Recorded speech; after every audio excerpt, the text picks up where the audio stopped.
Hello everyone, I am नवीन कुमार और एक company है जो कि कंस्ट्रक्शन एंड इंजीनियरिंग सेगमेंट में काम करती है और काफ़ी बड़ी कंपनी है। तो एक फुल फ्लेज आईपीओ के थ्रू एक कंपनी स्टॉक मार्केट से पैसे उठाने का ट्राई कर रही है। कंपनी का नाम है एफकॉन इंफ्रास्ट्रक्चर।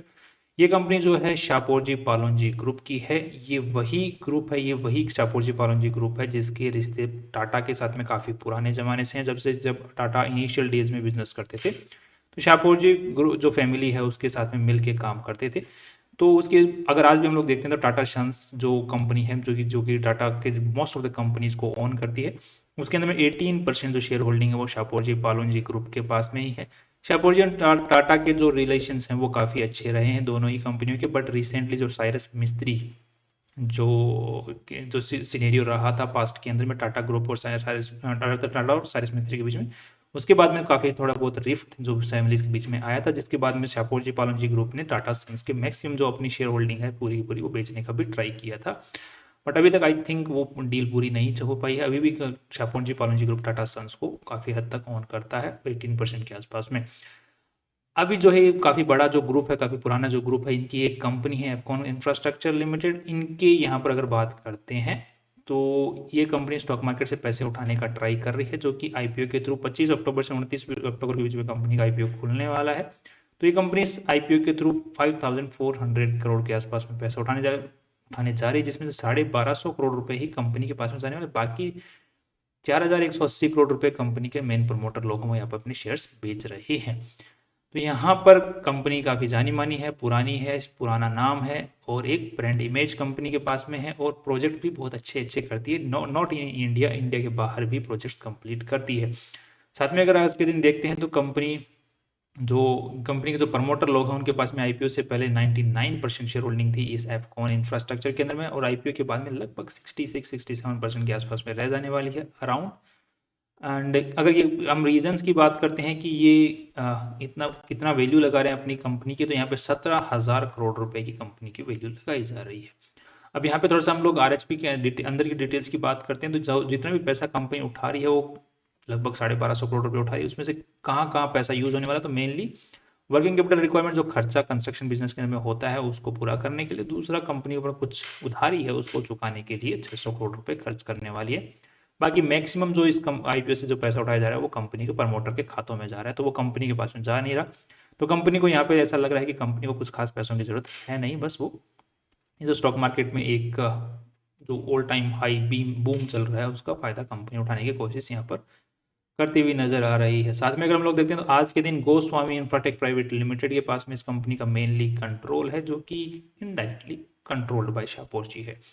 सो और Shapoorji Pallonji company private limited इसके पास में 16% शेयर होल्डिंग है। तो ओवरऑल देखा जाए तो प्रमोटर्स के पास में ही है, वो भी शापोरजी पालोनजी ग्रुप के आसपास पास में ही।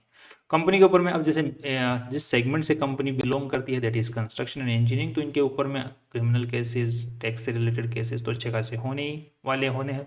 इस टाइप की कंपनी के मैक्सिमम इनके पास ऊपर केसेस होते ही हैं।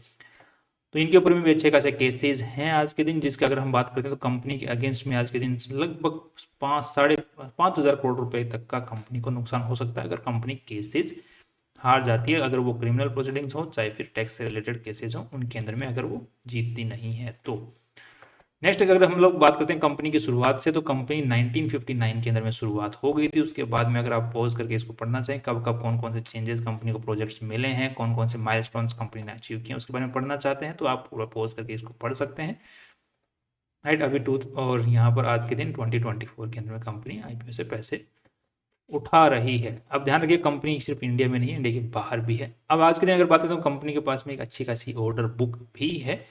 जो ऑर्डर बुक है वो लगभग 31,700 करोड़ रुपए की है, जो कि अगर हम बात करते हैं मरीन इंडस्ट्रियल सरफेस ट्रांसपोर्ट मतलब जो रोड वगैरह है और मरीन से रिलेटेड मतलब जैसे ब्रिज वगैरह हो गया, और जो कि समुद्री लेवल के ऊपर में जो काम होते हैं उनकी बात कर रहे हैं। यहाँ पे अर्बन इंफ्रास्ट्रक्चर की अगर बात करते हैं ये again road, corridors, bridges, hydro projects वगैरह, तो इनके मेनली जो सरकारी बेसिकली देखा जाए तो मेनली जो प्रोजेक्ट्स हैं कंपनी के पास में सरकारी हैं, तो इनका ऑर्डर बुक कंपनी के पास में अच्छा खासा आज के दिन पड़ा हुआ है। इंडिया के अंदर के जो प्रोजेक्ट्स हैं वो 75% है टोटल जो कंपनी रेवेन्यू जो कंपनी के पास में ऑर्डर बुक है उसका, और यहाँ पर ओवरसीज है उनका 25% के आसपास में बनता है। ऑर्डर बुक की बात कर रहे हैं हम लोग। अब यहाँ पे जितने प्रोजेक्ट्स हैं उनमें से लगभग 90% के आसपास जो प्रोजेक्ट्स हैं वो गवर्नमेंट द्वारा ही हैं, बिकॉज यहाँ पे मल्टीलेटरल दैट मीन्स कि इंडिया से बाहर के जो प्रोजेक्ट्स हैं वो भी एक इंडियन गवर्नमेंट द्वारा फंडेड, वो मल्टीलेटरल हो गए। बाकी गवर्नमेंट्स, इंडियन गवर्नमेंट्स है, इंडिया के गवर्नमेंट के बाहर दूसरे देशों के गवर्नमेंट्स, तो वहाँ पर गवर्नमेंट्स के प्रोजेक्ट्स 11% जो है प्रोजेक्ट्स जो है वो जो हैं पर्टिकुलरली प्राइवेट सेक्टर से आते हैं। अब यहाँ पे ये कुछ देश हैं जहाँ पे कंपनी ने प्रोजेक्ट्स अब तक कंप्लीट किए हैं और जिनमें अभी ऑनगोइंग प्रोजेक्ट्स चल रहे हैं या फिर ऑर्डर बुक मिली हुई है, तो ये इन देशों के अंदर में कंपनी काम कर रही है। सो एक काफ़ी इन्फ्लुएंशियल कंपनी है, काफ़ी एमएनसी टाइप की कंपनी है और प्रोजेक्ट्स कंप्लीट कर दिए। आज के दिन 3,900 एम्प्लॉयज़ कंपनी के पास में हैं और साथ में कहते हैं 26,900 एम्प्लॉयज़ इस कंपनी के पास में कॉन्ट्रैक्ट बेसिस पे वर्कर्स भी हैं। तो अच्छे खासे लोग इस कंपनी से आज के दिन पेट भरते हैं। कस्टमर्स की बात करते हैं तो कंपनी का जो मेनली रेवेन्यू आ रहा है वो सिंगल कस्टमर पे डिपेंड नहीं कर रहा है, यहाँ पे मल्टीपल कस्टमर्स हैं। अगर एक टॉप वन का जो टॉप का जहाँ से सबसे ज़्यादा रेवेन्यू आ रहा है उसकी बात करते हैं तो यहाँ पे 8% रेवेन्यू उससे आ रहा है। तो अगर यहाँ पर कल को फ्यूचर के अंदर में एक पर्टिकुलरली एक कस्टमर्स की वजह से रेवेन्यू कंपनी का नहीं आ रहा, तो सिग्निफिकेंट जो रेवेन्यू है वो फैला हुआ है मार्केट में, तो यहाँ पे एक कस्टमर के पीछे हाथ खींचने से ज़्यादा फर्क पड़ता नहीं है। साथ में अगर हम लोग देखते हैं कंपनी के पास में काफ़ी सारी प्रॉपर्टीज़ आज के दिन हैं, बिकॉज काफ़ी पुरानी है, पुराने ज़माने से चलती आ रही है। तो ये कुछ प्रॉपर्टीज़ हैं कंपनी के द्वारा जो कि कंपनी द्वारा ओन्ड हैं। बाकी इनके अलावा और भी काफ़ी सारी प्रॉपर्टीज़ हैं, but they are not owned, they are on lease, long term and short term दोनों ही टाइप की लीज के ऊपर में कंपनी के पास में है। अब देख लेते हैं कंपनी की, अगर हम लोग यहाँ पर बैलेंस शीट की अगर बात करते हैं तो आज के दिन जो बैलेंस शीट की टोटल साइज है तो वो है 17,184 करोड़ रुपए की बैलेंस शीट की साइज है। इतना पैसा कंपनी में आज के दिन लगा हुआ है, जिसमें से इन्वेस्टर्स का जो पैसा है वो 3600 लगभग 3700 करोड़ रुपए के आसपास में इन्वेस्टर्स में पैसा लगा है। दैट मीन्स शेयर होल्डर्स का पैसा है। बाकी जितना ही पैसा कंपनी में वो उधारी का पैसा है। नेक्स्ट अगर देख लेते हैं कंपनी का जो रेवेन्यू है उसको अगर यहाँ पर ईयरली बेसिस के ऊपर में चेक करते हैं तो पिछले 2022 में 11,000 करोड़ का कंपनी रेवेन्यू जनरेट किया था। दैट मीन्स जितने भी ऑर्डर बुक हैं उस ऑर्डर बुक को 11,000 करोड़ रुपए तक का ऑर्डर कंप्लीट किए थे।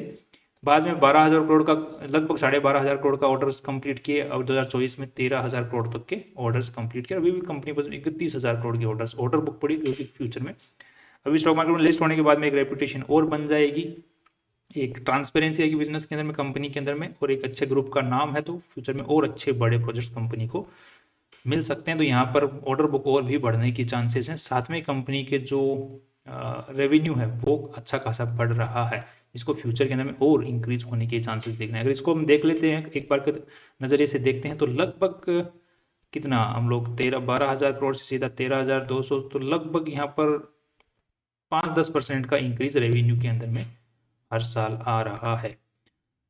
बट कंपनी अब पूरे नहीं कर पा रही, ऑर्डर तो पड़े हैं वो कंपनी पूरी नहीं कर पा रही है प्रोजेक्ट्स। अब साथ में नेट प्रॉफिट्स की अगर बात करते हैं तो कंपनी के नेट प्रॉफिट्स भी ठीक हैं, अच्छे खासे हैं। अगर यहाँ पर देखते हैं तो 474 करोड़ रुपीज़ कंपनी ने पिछले साल कमाए थे। इस साल जो है 449 करोड़ रुपीज़ कंपनी ने नेट प्रॉफिट निकाला है स्टॉक मार्केट बिजनेस से। तो यहाँ पर एक सिग्निफिकेंट इंक्रीज है, ये वाला प्रोजेक्ट, ये वाला है 410 और यहाँ पर 449 करोड़। सो एक इंक्रीज यहाँ पर देखने को मिल रहा है।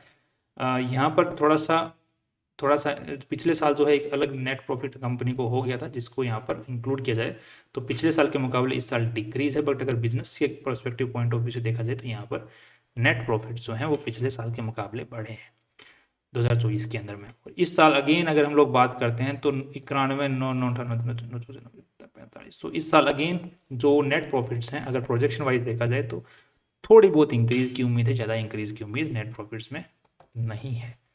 तो कंपनी के पास में प्रोजेक्ट्स तो हैं बट कंप्लीट नहीं कर रही है, धीरे धीरे काम कर रही है अपने नॉर्मल पेस के साथ में। नेक्स्ट अगर कैश फ्लो की बात करें तो कैश फ्लो हर साल पॉजिटिव कंपनी के निकलते आ रहे हैं, that's not an issue again. अब नेक्स्ट एक बार कंपेयर करके देख लेते हैं ऑलरेडी जो इसी सेगमेंट में जो कंपनियां काम करी उनके साथ में एक बार कंपेरिजन करते हैं। तो यहाँ पर कुछ कंपनियां हैं कल्पतरु, दिलीप बिल्डकॉन, कल्पतरु, केईसी इंटरनेशनल, तो इनके साथ में कंपेरिजन करते हैं तो पी एन पी रेशियो पे निकालना पड़ेगा। तो यहाँ पे जो एफकॉन का है वो पी रेशियो आ रहा है दैट इज 35 के आसपास में, और जो पीबी रेशियो आ रहा है वो 4.5 के आसपास में आ रहा है, जिसको अगर हम लोग कंपेयर करते हैं तो पी रेशियो इसका 67 का है, इसका 43 का है एंड दिस वन इज 42। अपने जो एफकॉन का है वो 35 का आ रहा है। दैट मीन्स थोड़ा सा अर्निंग इनसे बेटर कर रही है जो भी इनको मार्केट ने वैल्यू दे रखी है। साथ में पीबी रेशियो की बात करते हैं तो इसका 1.6, इसका 4 एंड इसका 6.1। सो देखा जाए तो पीबी रेशियो भी इन्होंने ठीक लगाया है अपनी ब्रांड वैल्यू के हिसाब से। So I am positive on this company on the longer term and in the shorter term both. बाकी आपको कोई भी डिसीजन लेना हो पॉजिटिव नेगेटिव तो अपने फाइनेंशियल एडवाइजर से पूछ के ही डिसीजन लें। बाकी ब्रांड वैल्यू के हिसाब से जिस हिसाब से काम किए हुए हैं इंटरनेशनल जो प्रोजेक्ट चल रहे हैं उनके हिसाब से मुझे लगता है कि इसका फ्यूचर में बहुत अच्छा पॉजिटिव इम्पैक्ट आ सकता है। एक कंपनी अच्छे प्रोजेक्ट्स जनरेट कर सकती है, प्रॉफिट जनरेट कर सकती है। आज भी अच्छे प्रोजेक्ट्स हैं, फ्यूचर में और भी अच्छे मिलने की उम्मीद है। That's all, finally see you tomorrow.